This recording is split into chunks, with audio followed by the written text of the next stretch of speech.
All right. Hello, everybody. It is June 6th, 2024. It's 4:32 p.m.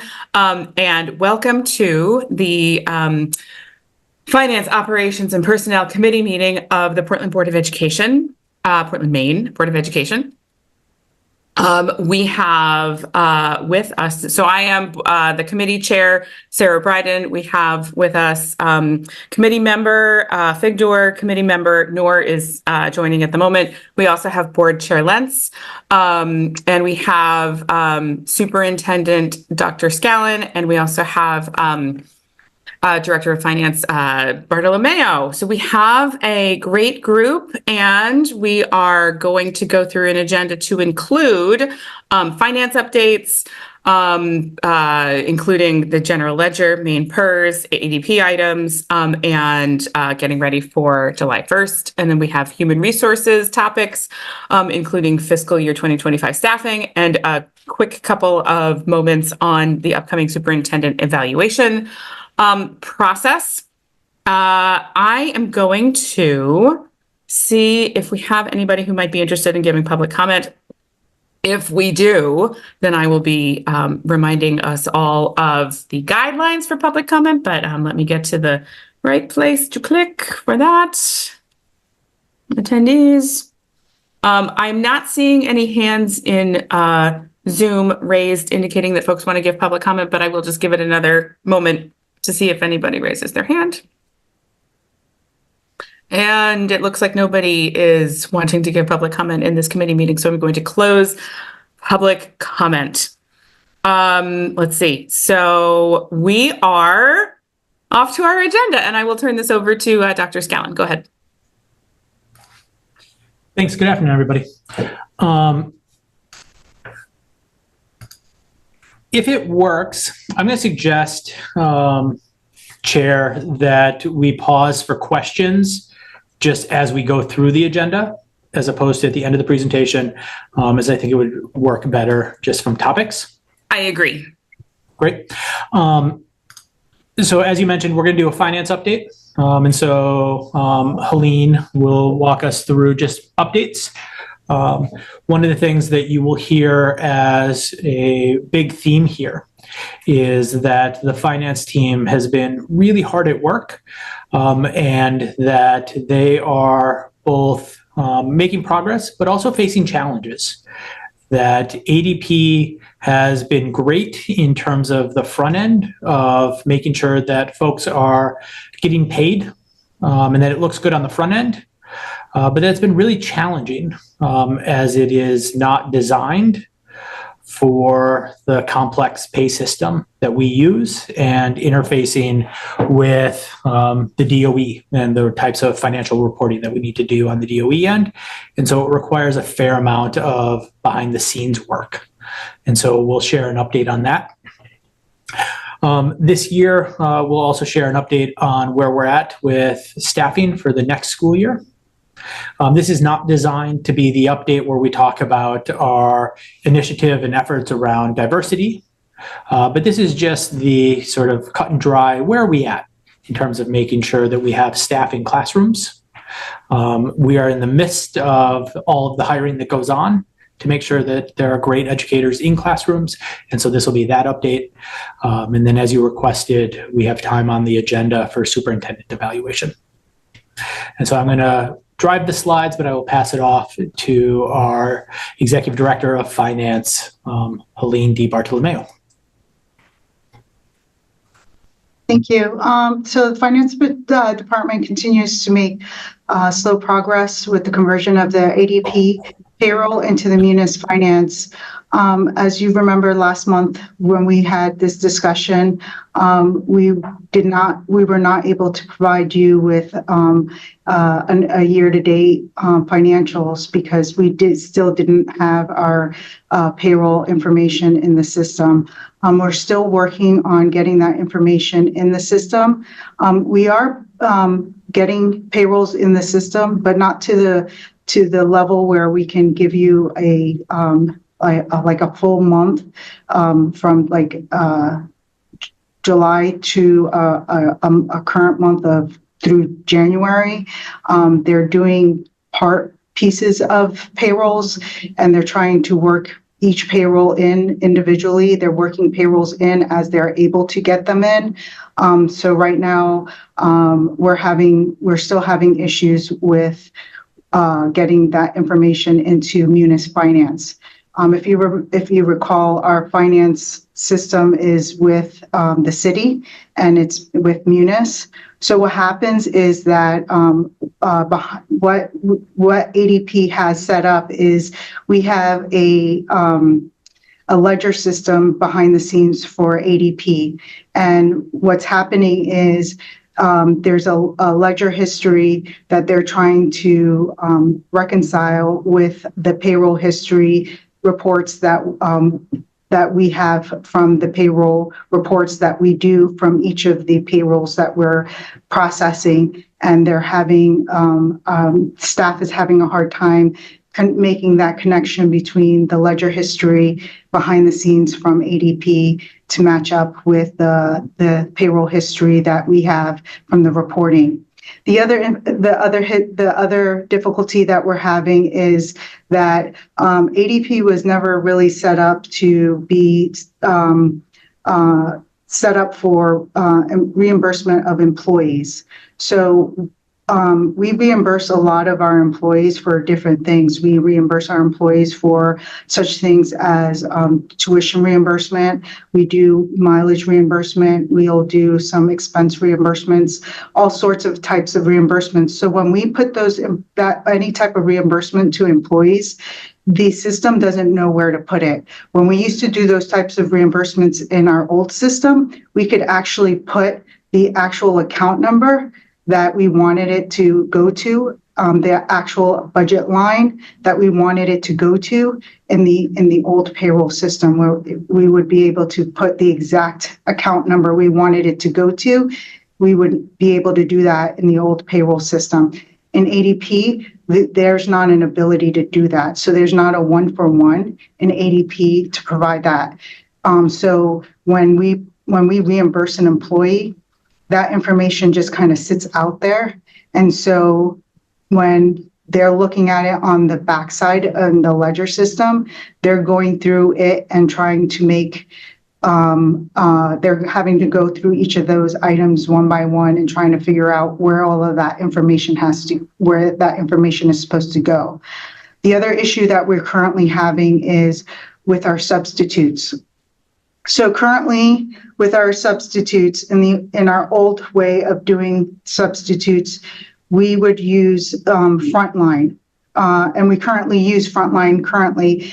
Frontline is managed through our absent management system. So what happens with Frontline currently is teachers will go into Frontline, they would request for time off, and substitutes would go into and pick up that time and pick up the time for that to take pick up that teacher's request. So they would say, hey, I could take that day that teacher's requesting off. So it could be anywhere across the school district, right? But so what would happen is when we set up a substitute in ADP, we set them up in the system as a school-wide employee because we don't know where that employee is going to end up working. So in most situations, ADP is set up that when an employee, so for instance, let's take our superintendent. The superintendent is set up to be charged to the superintendent's office, right? I'm set up to be charged to the finance office. So the system knows to charge me to finance, the superintendent's charged to finance. So when we set up a substitute, it would be based on where they're going to be working. Well, when we take those substitutes, we don't know where they're going to work, so we put them to school-wide. So when we bring in Frontline, we don't know where those employees are going to work.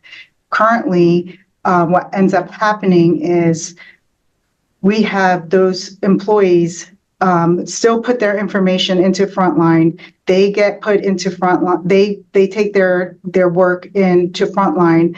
The HR director puts their information into the time entry, but we only pay them for the time worked, but we don't capture where they are working because that information becomes way too cumbersome for one person to be able to show all the different places that they're working. So when we're putting that information, then pulling that data into the general ledger, all it pulls in is the information that's on their employee profile, which is school-wide. So we're losing the information as to what school site they're working at.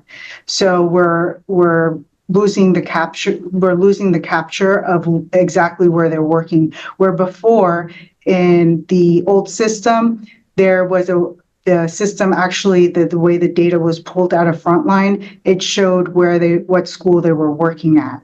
And so we're no longer capturing that information. So now there's going to be a very slow process of having to, at some point, having to reconcile all of that data from January to June of where all these people worked. And so that's a big chunk of data that we have not been able to capture at this point.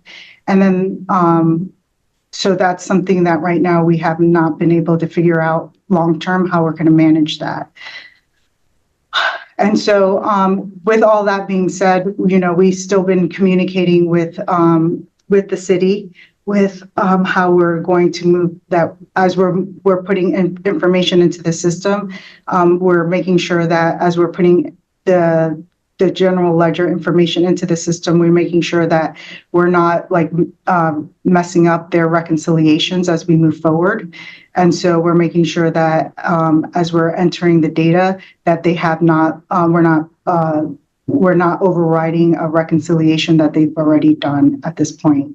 But the big piece is the substitutes right now that we're having. Is now a good time for some questions or? Yes. Okay, super. Thank you for that information and context. I'm curious. So is Frontline a scheduling platform? It's an absent management platform. Okay. So the ADP is the payroll, and then the Frontline is like another component of getting people in the buildings where they need to be. Yeah, Frontline currently is being used for, we use Frontline also for, it's where they use to post positions on the front end. Okay. Well. So it sounds like there's data in both of these platforms and they don't talk to each other.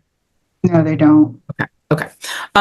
So that is frustrating. So I'm curious about, so I remember being new on the board and the committee when ADP was being considered as a vendor for this work. And the impression that I recall was that ADP already has school districts as customers. So I'm curious about whether there's been any conversation with them about we're not the only school district that needs to pay substitute teachers, and whether they have been able to provide any guidance in terms of how to better use their product so that it's effective. And I guess similar question for tuition reimbursement. I mean, we're not the only employer that does things like that. So I'm curious about to what extent ADP could, maybe they have been, or could they be a better partner in terms of here's how you use our product to get the results you need? When I asked them about that, they told me that we would have to buy a separate module for an employee reimbursement, that it's not something that is part of the current system that we have. It's something that we would have to buy in addition to the system setup that we have now. It's not part of what we currently what we have, what we can use in the current process we have now.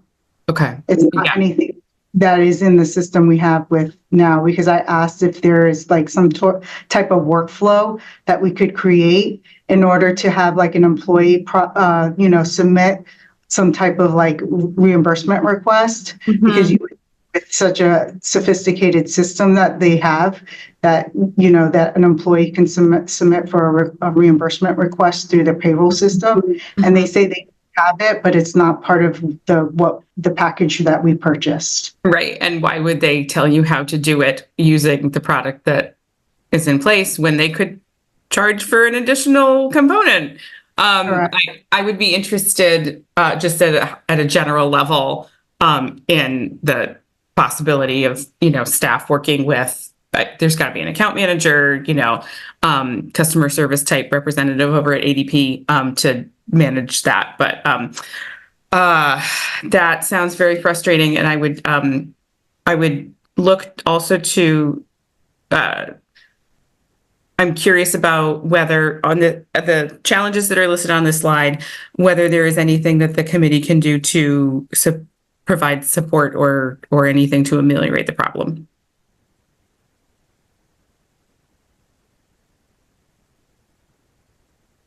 Or was it more of a heads up, here's what's going on? Are you asking me? Or Dr. Scallon, either way. I mean, it's more of a heads up. I can provide a little bit more input if Dr. Scallon would allow me to on the substitute piece. I did advise him that I am looking into seeing if it was possible, and he advised me to discuss it with our attorneys to looking into possibly putting our substitutes on an hourly basis so that we could look into having them clock in and out at the location. And then this would allow us to use the clocks at the locations to then memorialize the locations that they were at. So then the system would be able to identify the location that the substitute was actually punching in and out of. So that would be a solution for us. Do we have a sense of time frame for when that could be validated as a possible solution or implemented? So I'm looking at talking. I put in a request to our attorney to make sure that was something that we could do, so that we could implement something like that for the new school year. Super. Sounds promising. Any other questions from folks before we move on to the next slide? I am not seeing any. Let's see. Yeah. Chair Lentz, go ahead. Thank you, Chair Biden. I'm just curious, is the cost for the additional module super prohibitive? It does seem like, anything we can do to get these things operationalized and decrease the amount of labor that you're putting into it seems kind of like a worthy investment, at least from my perspective. So I'm just curious, the cost of additional add-ons. I haven't looked at trying to price anything out at this point. I'm going to try, like I said, looking into seeing about the clocking for the substitutes. The other solution for the employee reimbursement is also the solution we were coming up with is having all of the reimbursements journalized to one location, and then after the fact re-journalized to all of the different locations, and then having, being more efficient as the reimbursements come into payroll, having all of them be more efficient as creating a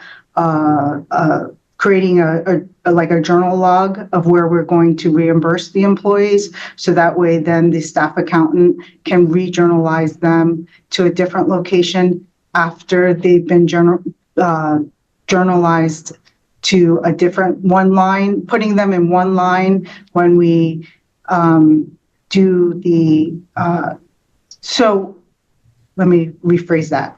So when we're taking all of the different lines of the reimbursement from ADP into the financials, taking all of the different reimbursements and putting into a single line, and then having the payroll person setting up as she's putting these reimbursements into the system, creating a spreadsheet of all of these reimbursements and providing it with all of the documentation to the staff accountant. So then when the staff accountant gets the journal entry for the payroll for that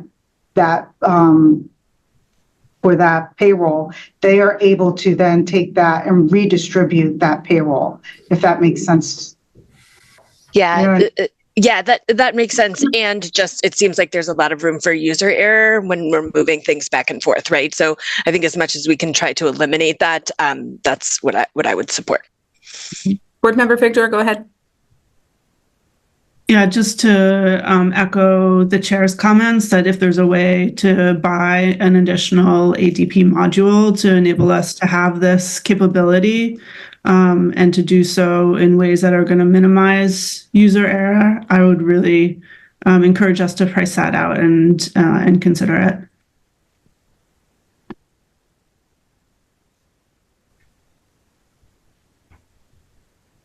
Any other questions on this slide? I don't see any. Let's move ahead.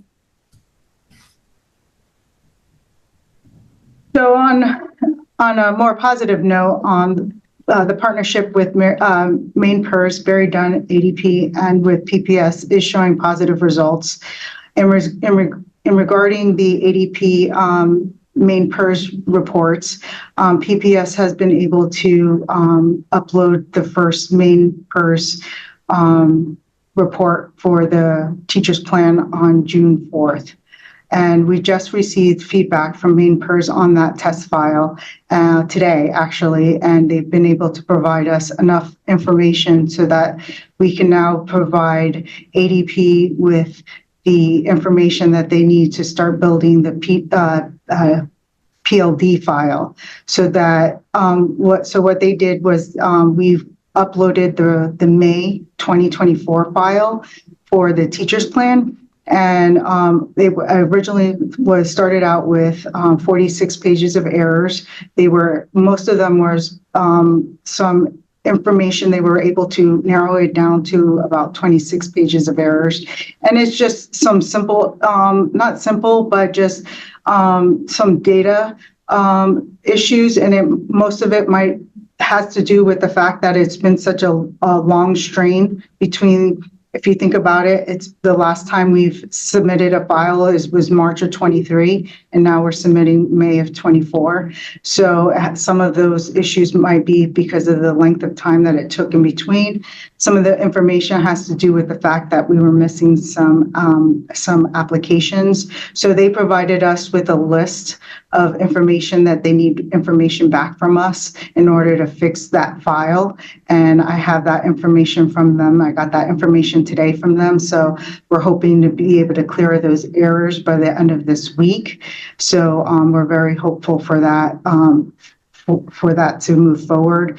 And once I give that information to now to ADP, they can start creating the PLD file. And then hopefully, I'm hoping within the next 2 to 3 weeks, they will be able to create the PLD file for us so that we can start now moving forward with the MainePERS files coming out of ADP.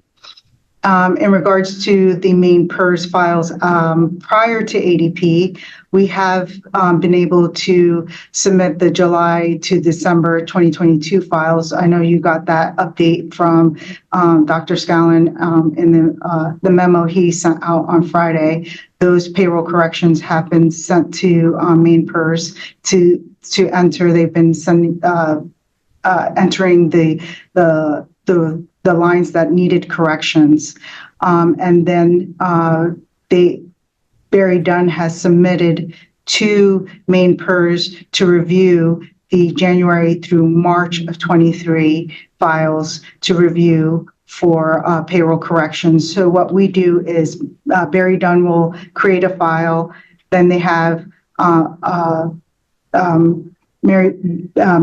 will look at it, then they'll fix it up and make it pretty, and then they will review it and they'll make it pretty so that they can then start entering anything that needs correction. So now we're working on, at this point, getting those files ready. And then we're now in the talks. We actually had a meeting right before this meeting about how we plan on working on the April 23 to December 23 and how we're planning to build those files, because now we're entering the phase of files that have not been previously reported to MainePERS. These are the files now that we are getting to that now that have never been reported previously to MainePERS.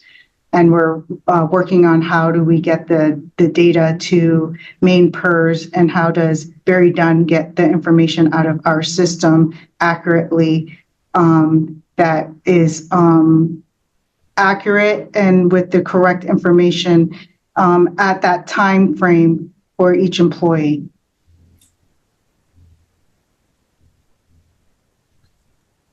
Is this a good pause for questions, or go ahead? Before you do questions, can I just add a couple of pieces to this? And can I work sort of backwards on this slide, just so you have this? So the bottom part of the slide, the MainePERS reports, right? This just kudos to the finance team, also to Barry Dunn, MainePERS, and to our union partners for sitting at the table with us. This has been a Herculean effort. So this has been from July of 22 through March of 23. These are files that have previously been reported to MainePERS, but as we have been doing the review, had errors. So this is last school year data that had errors that we've been working in partnership, sort of hand in hand to make sure that we had correct. And has really involved reviewing every single person who got paid in Portland Public Schools to make sure that we had the right information for them. And was really, really pretty complex work. But we have now submitted July through December, are close to being done for July through March of 23. So almost a full year of data there. That folks have sort of labored through over the last couple of months. That has eaten up a lot of time, but we thought it was really important to get right. And then this new data is April 23 to December of 23. That's just data that's never been reported, but it just needs to get reported. This also is the work where Carrie Dowdy, the PEA president, myself, and MainePERS have met face-to-face with staff at all of the schools and in each of our departments that are in MainePERS to just give them an update on exactly where we're at with this. So we've had all of those conversations at this point, so folks know exactly where we're at. And at least so far on this piece, thanks to the work, we're actually trending a little bit better than anticipated. Granted that April 23 through December 23 is still going to be a significant amount of work on that. The ADP report, so the top bit that I just want to name, is there's two different plans that exist within MainePERS. There's the teacher plan, and then there's the everybody else plan. And so the file that has been being worked on is the teacher plan. And that's the one that Helene shared has been tested. And that is really close to a spot where we're almost ready to be able to run it and to be able to upload it. Once we have that file, it's then the everybody else file that they'll be able to produce so that we can then test that. It made sense to run one and then the other. And so just to add the context there on why we talk about the teacher plan and then the PLD plan, just to add that color. Sorry about that. All right, now we're ready for questions. No, that was both of you. Thank you for that helpful information. I'm curious about, so once the PLD and the teacher, once those files are done, does that mean that moving forward, it will be a much more streamlined, automated, click a button, done, versus the labor intensive process that folks have been doing? In essence, yes. We did May only because it's the most cleanest data that we have, but we would have to move backwards now, where it would be closer to when we implemented it, where the data is going to be a little bit more messier when we first started. So it won't be as quick and get the data, you know what I mean? We will have to go into the file and kind of make sure the information is clean before we submit. And I believe I did mention that in the previous last month when we talked about how, like, once we have the test files, the reports ready to go, it will take some time to get the data submitted to MainePERS, only because we will have to make sure that, like, the information that we're reporting is accurate, because it did take some time to tweak the information for the employees' profiles to make sure everything lined up. Some of the information is the deduction codes versus the information that's required on the front end of their employee's profile. They have to match in order for the report to pull the data correctly. So some of that did not match up when we first implemented ADP. So, because we were more concerned of making sure, like, their pay rates were correct. We were more concerned of getting those things correct to get them paid properly than we were worried about getting information accurate for the reporting of the MainePERS reporting. But that's just a matter of, just for the report, not necessarily getting them reported correctly. It's not that they're going to get reported incorrectly. It's just to get the data pulled in correctly. That's all. Yeah, thank you. So to be more clear, I guess, about the information I'm hoping to get, or the clarity I'm hoping to get, I'm curious about how, like, if we're looking into the future, October, November of this year, into next year, I'm curious about how efficient getting data from ADP to MainePERS, getting the information to MainePERS the way it needs to be, how efficient it ever could realistically get, and when we can get there. Is it just click a button, or is there always going to be manual work? Well, moving forward, it should get smoother. It's just, it's the getting started, the January through April information is going to be, it's going to take a little bit time, just like the general ledger information, getting all of that, because it was, again, it's getting the wheels turning, and how the data was entered from the beginning versus, everything was a learning experience, how things were supposed to be entered versus how it was entered, to make sure that the system was picking up the right information. Things that I was telling Ryan that I learned was that, when we were building things that I'm learning is that, for instance, ADP requires us to, in order for us to create a pay code, I have to call ADP to tell ADP I need this pay code to make sure that it's MainePERS eligible, and make sure that it's has all these certain criteria. I can't set that up on my own. That's all done by them. I have to have them create all those criteria in the background. I have no access to that information. That has to be all created in the background. I have to tell them I needed to hit this general ledger code in the background. I don't have the capacity. I don't have access to do any of that stuff on the front end.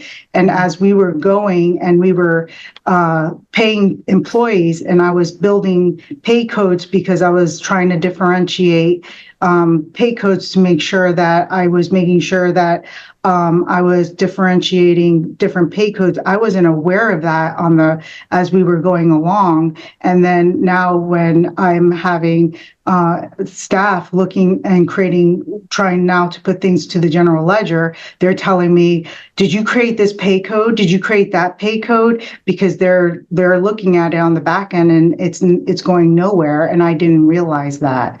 And so that was something, because I came in on the back end of, I started in mid-August, and I didn't understand that's how the structure of all of that worked, because I came from the Munis environment where, you were able to build all of that on your own. And I wasn't understanding that there was all of this background building that had to be created.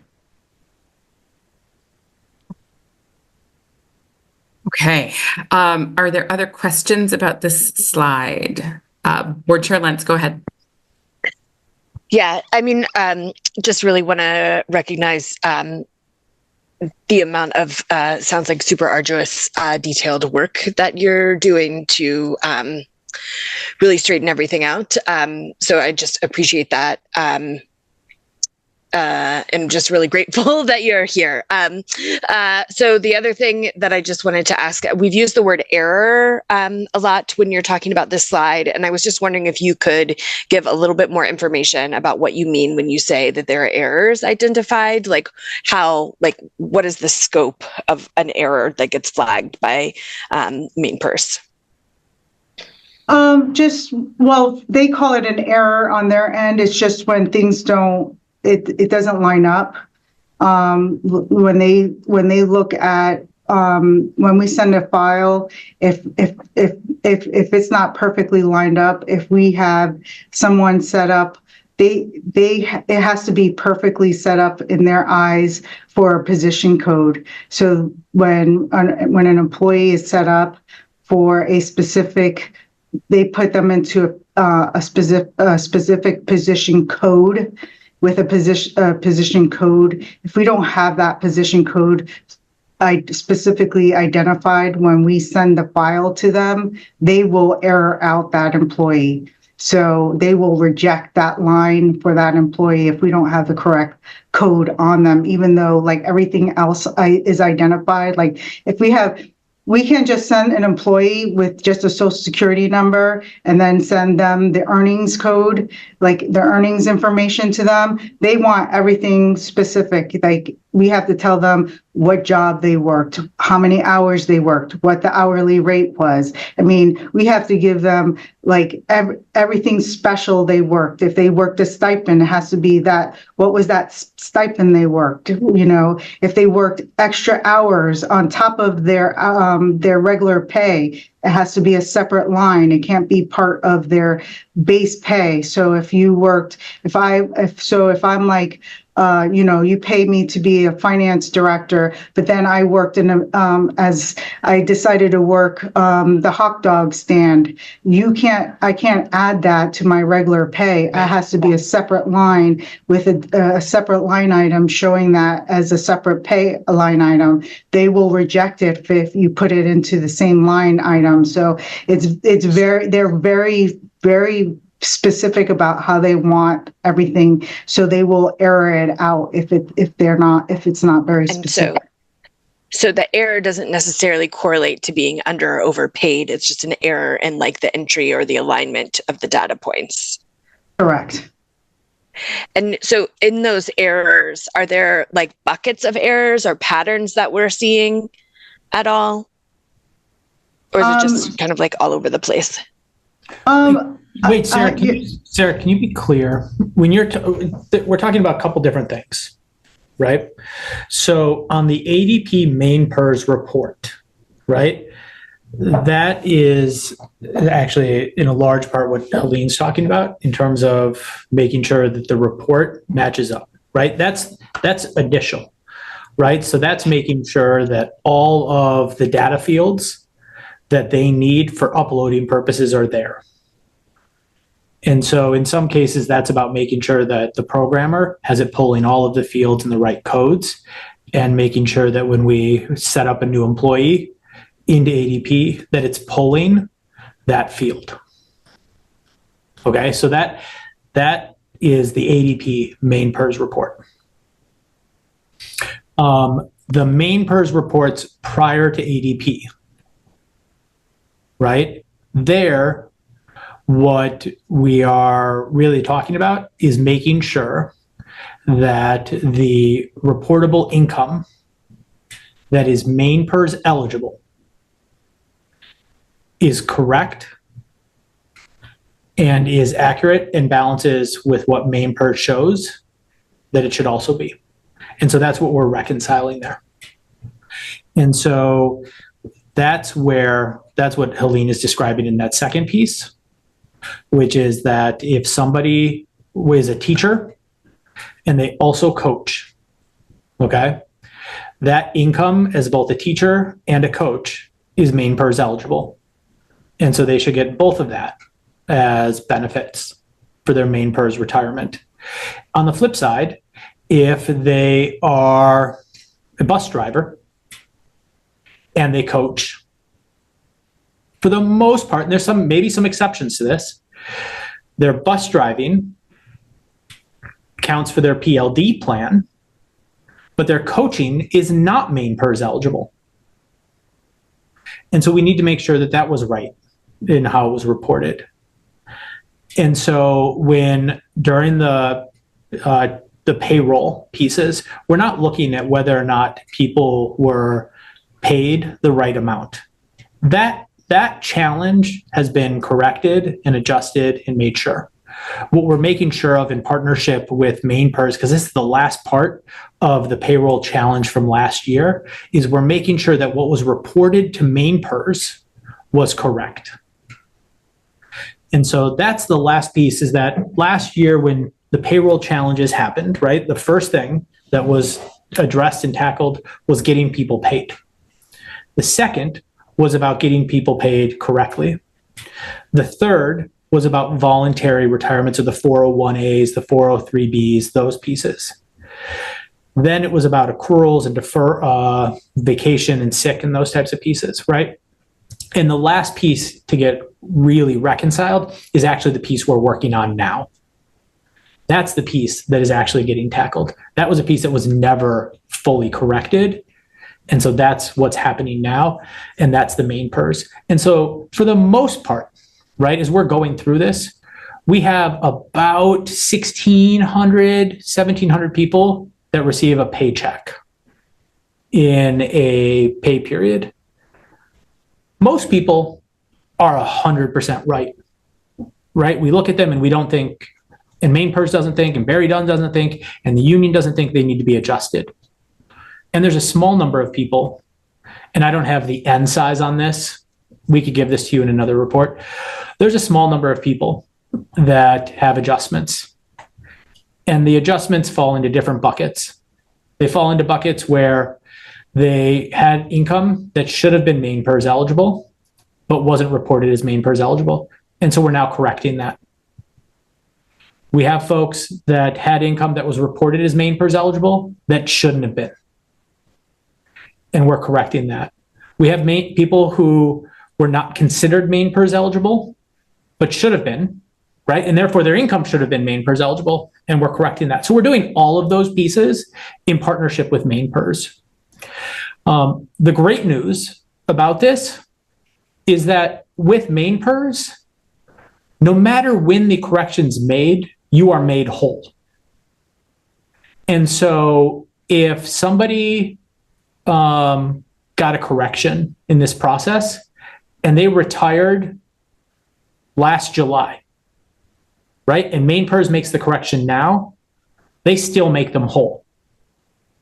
And so that process happens. That's what we've been communicating to folks. And that's what MainePERS has been communicating with them, with us.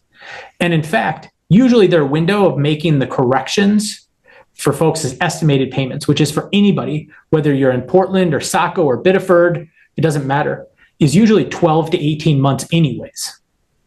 And so they're within this window. And so MainePERS has been working with us, and they usually go through a slightly more intense set of questioning for Portland employees. And so that's what's happening here. So I just want to differentiate between what are the things we're seeing on the ADP report, where it's hey, we got to figure out the formatting on this, and what are we seeing? Because I don't want to have people walk away from here thinking that there aren't corrections that are happening on MainePERS income. There are.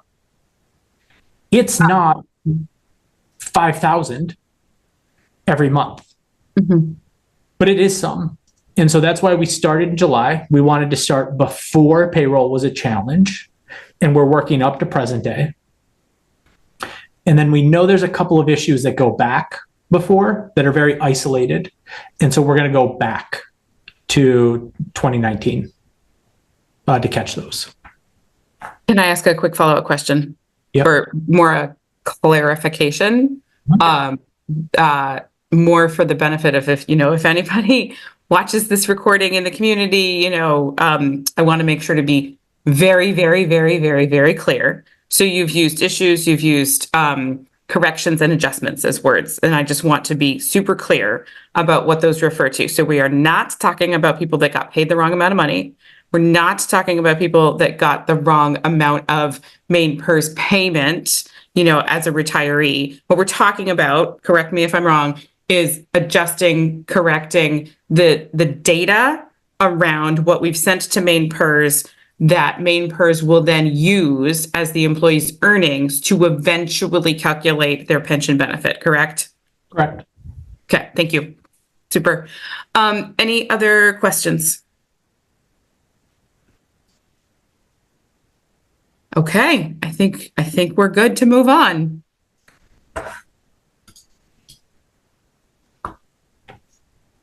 So the last piece, I believe this, one other thing I also wanted to go over was that finance actually continues to work with ADP implementation team on some outstanding items. So I wanted to make sure that the finance committee knew that we were still actually working on some outstanding items. The first one we actually just went through, which was the MainePERS reporting. I just told you about that we just received the feedback on the MainePERS report, that we just got the results back from the test file that we did on the teacher's file, so that we can start working on the PLD report. But the other item that we're still working on with ADP, and again, I just wanted to bring this to your attention because one of the things that, why I wanted to bring this to your attention is that, ADP put us to their customer service team and moved us from implementation to customer service when we still had some outstanding implementation items. And these were those items was the EEO5 report. The EEO5 report is a report that's actually required by the federal government. That's it's a report that we're required to submit to the federal government every 2 years. And this is not a report that currently is something that we can pull out of ADP in the system. So I'm actually pretty surprised that you're telling me that they currently do have school districts currently, because the current setup that we have doesn't show me that we have the information in the system to pull an EEO5 report, because I had to go in and create information in order for the programmer to start creating a custom report for us to create the EEO5 report. So this was something that I had to start creating categories for and create so that they can get their programmer to do for us, because this was one of the reports that was put on in the contract that they were going to do for us, and that was not completed prior to us moving over to our customer service team. So we're still working on this as we're in 6 months into this system. The other item that we have not finalized is the sick bank accrual program. One of the items that the benefit manager had requested was a sick bank module, because in our old system, we were able to, each of the unions have their own sick bank program. And so one of the options that the ADP did at the very last minute was tell us that the sick show us was the sick bank program. And so after we went to the customer service program team, they then showed us what the sick bank program would look like. And so now we're in the potential of going into a sick bank program with that. The concern there is that it would stick with just one person and only one person would be able to manage it. So if our benefits manager was to be out, then there would be no one else to be able to manage it for her. It would have to be managed like on a spreadsheet until that person can come back and then be updated when she came back in. So, it's again, not something that's very user friendly, but only option that we have at this time. The other item is that we're finalizing is the benefits open enrollment. So one of the items that we were not able to use online was the benefit open enrollment system that ADP has available. And one of the reasons why is that, as you know, we have school year and full year employees. And the reason why we couldn't use the ADP open enrollment program was because if we went with their system, ADP would have updated all of our employees with their benefits on July 1. And as you know, our school year employees their new benefits would not start on July 1. They start when they come back to school in September. So we still had to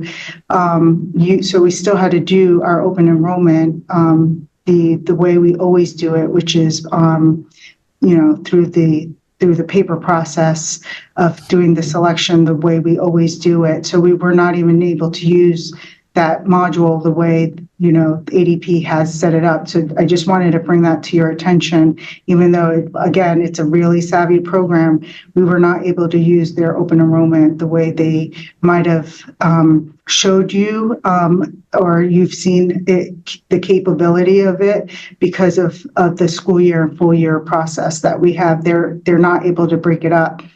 It's kind of like what we have now, just to let you know, it's kind of similar to what we'll have to do with payroll. When we pay payroll after June, the last June payroll that I have going on, our payroll team will have to, moving forward, once after the last June payroll, if we have employees that are school year employees that are going to continue working over the summer, we have to do a second, we will have to run parallel payrolls over the summer so that they will not be taken, so they don't get benefits taken out of their paycheck, because there's no other way for me to make sure that they don't get charged benefits, because I cannot get their benefits not taken out on the same payroll run as employees that are on the same payroll run with employees that I have to continue taking payroll benefits on with, if that makes sense. So that's another thing so in July and August, if I have school year employees that are working over the summer, I'll have to run parallel payrolls. I'll have to run 2 sets of payrolls over the summer. And then the last piece is we have this Kelly Benefits carrier connection file. So one of the things that we were told by ADP is, in order for us to not have to reconcile our insurance invoices every month, we would have to do this electronic file. So they're still working this file. It's in the Kelly Benefits side's hand at this point, but we're still struggling with getting them to accept the file. They're hoping, ADP is hoping that we're down to one field to get them to accept the file, but this has been like something that's been going on for a very long time, but hopefully they anticipate this to be done by June 21st, but Again, this is something that we've been working on. Again, our benefits department, she's been working on this with ADP for quite a while, struggling back and forth to get this file to be accepted by ADP.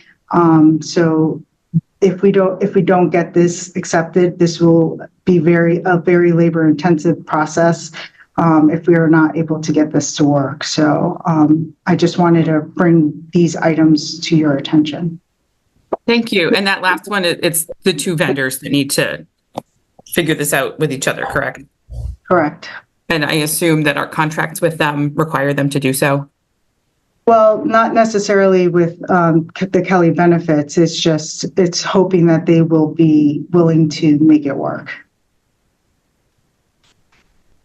Okay. I hear what you're saying. Also, if we're entering into contracts with vendors, then I would like to think that they obligate the vendors to do the work that we need them to do. I'm sure the vendor contracts that we're talking about here predate many of us here, perhaps all of us here, but I would just, I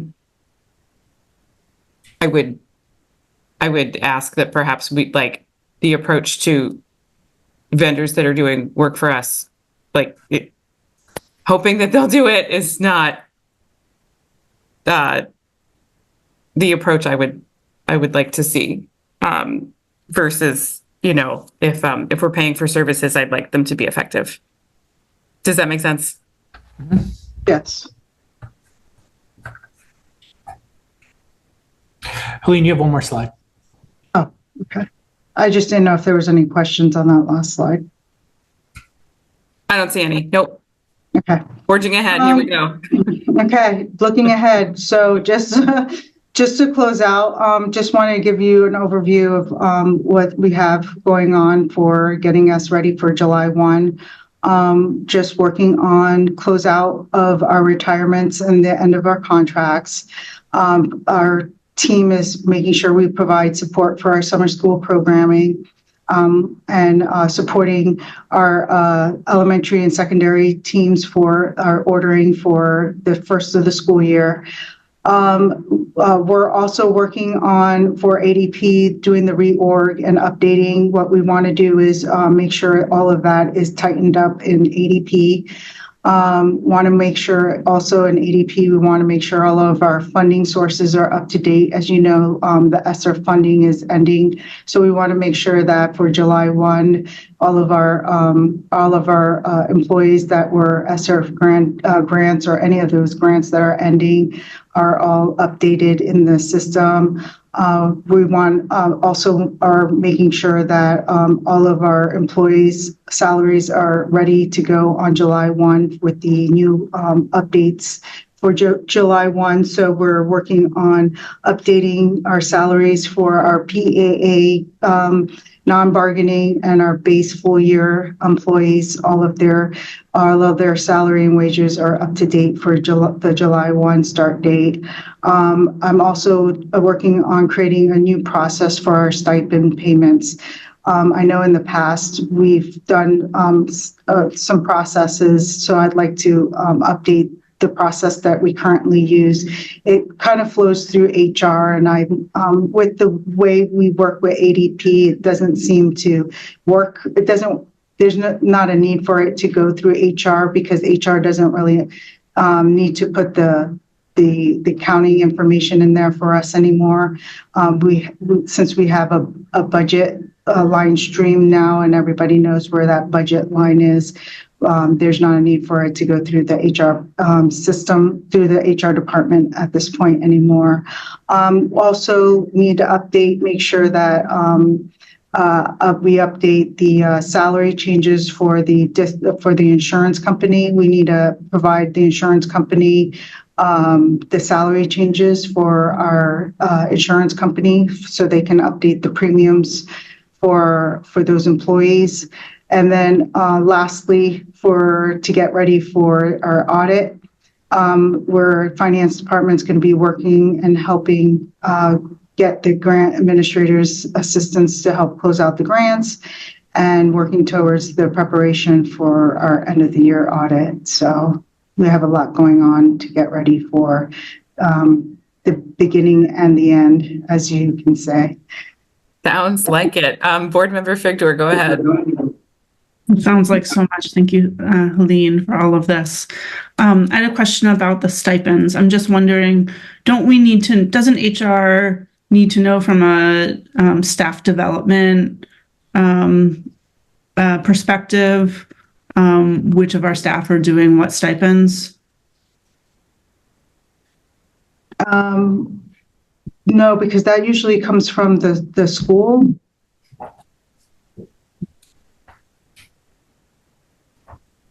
Okay, thank you.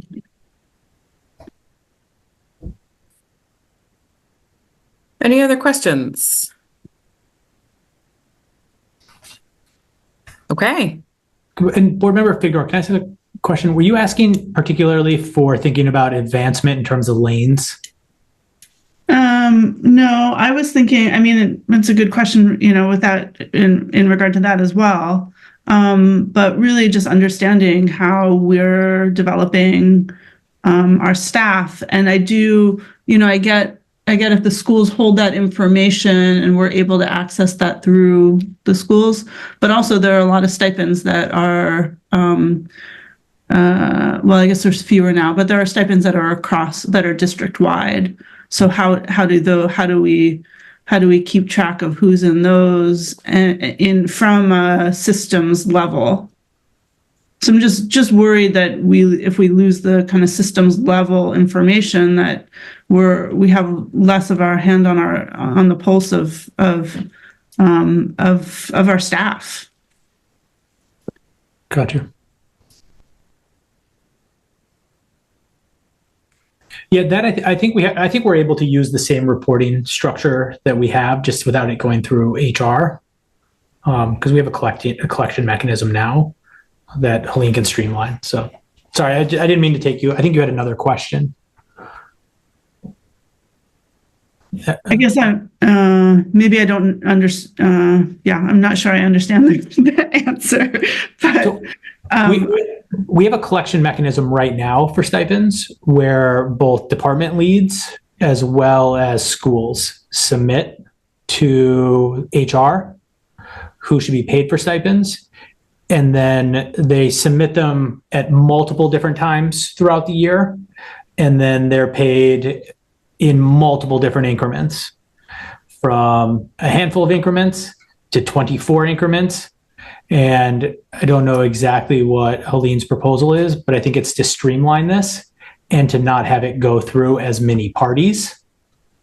But it still has the same gathering of information and the same submission. Okay, I see. Thank you very much. Streamlining while still retaining data sounds good. Super. Okay, onward. All right, I'm going to give quick updates, just recognizing time, but also letting you know that we're in the heart of the hiring season right now.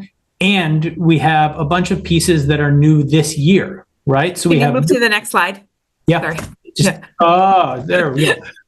So it is, I'm going to show you two slides that have both school, for this is elementary, and then secondary. And so what you can see here by school is the FTE equivalent, so the full-time equivalent, by position that they're still looking to hire for. So you can see in the first box, Cliff Island and Peaks has a 0.25 building custodian, a half a reading specialist, and one ed tech between the two schools that they are looking to hire. East End has 2.5 teachers, 2 ed techs, right? So this orients you to this slide.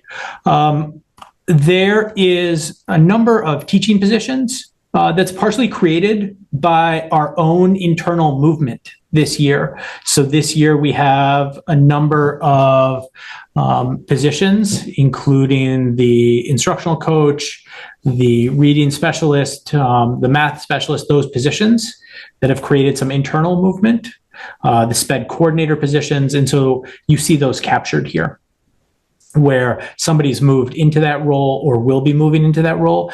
I just want to give a huge amount of credit to Aaron, Mono, Izzy, and Angela, who are our 3 HR generalists, as well as our our purchasing manager, who also is serving as our sort of position control right now, and Dee and Carla, who do our benefits work, who are making sure that we're staying on top of all of this movement. Because hiring happens all year, but it's also condensed into a very intense amount of time. I asked one of our generalists right before this meeting just about how she feels about all of this. And she feels like we're a little bit behind right now just because of the new positions and the internal movement it created. And I think we'll be able to catch up. And so it feels like we're in a spot where there's a little bit of movement. And I think in the next 3 weeks, you'll see a lot of this get caught up. And so that's sort of where we feel like it is right now.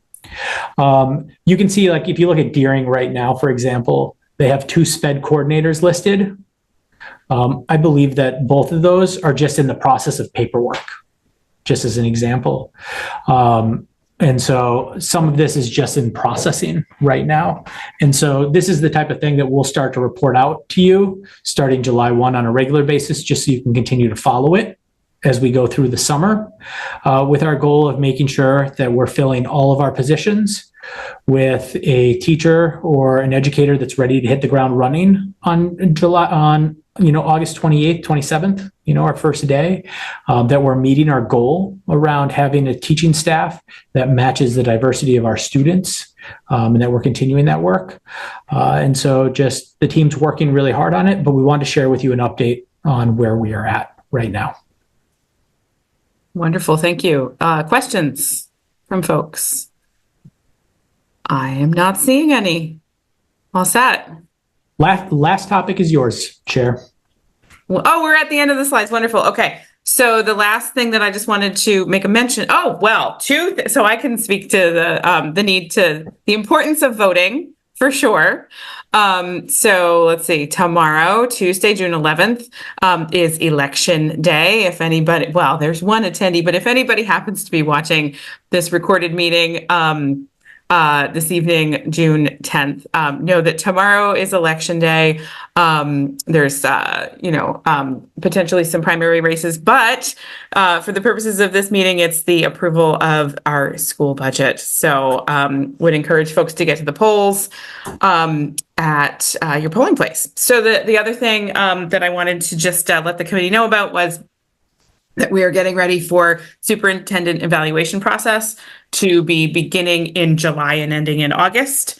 And so we are going to be confirming the dates of all the process steps in the upcoming several days. But it's going to be much like the last time we did this, where the superintendent will do a self-evaluation. All the board members will fill out an evaluation template, send them to me as the chair of the Finance, Operations, and Personnel Committee, and then I'll compile them, and we will meet in an executive session to discuss that content. So no specifics at this point in terms of action items on that, but wanted to sort of give the committee a heads up in advance of the full board being notified about that. Any other board member figure? Go ahead. Thank you, Chair. I just wanted to encourage you to ensure that we have sufficient time to go through the process. The summer can be a tricky time of year. Maybe, at least for myself, a little bit less of a typical schedule. Juggling more things. I can relate to that. Yep. And so, yes. And I think the superintendent evaluation is just one of the most important aspects of our role as board members. So thank you so much for heading up the process, and I look forward to moving forward with it. For sure. Yeah. So the amount of time that we have will be at least as much as we had last time. So, yep. Super. Okay. So it's 5:41 p.m. We're going to wrap up. I would look for a motion to adjourn the meeting. Thank you, Board Member Figdor, and second if Board Member Noor is available to do that. Super, we're adjourned. Thank you so much. Have a good evening, everybody. Bye-bye.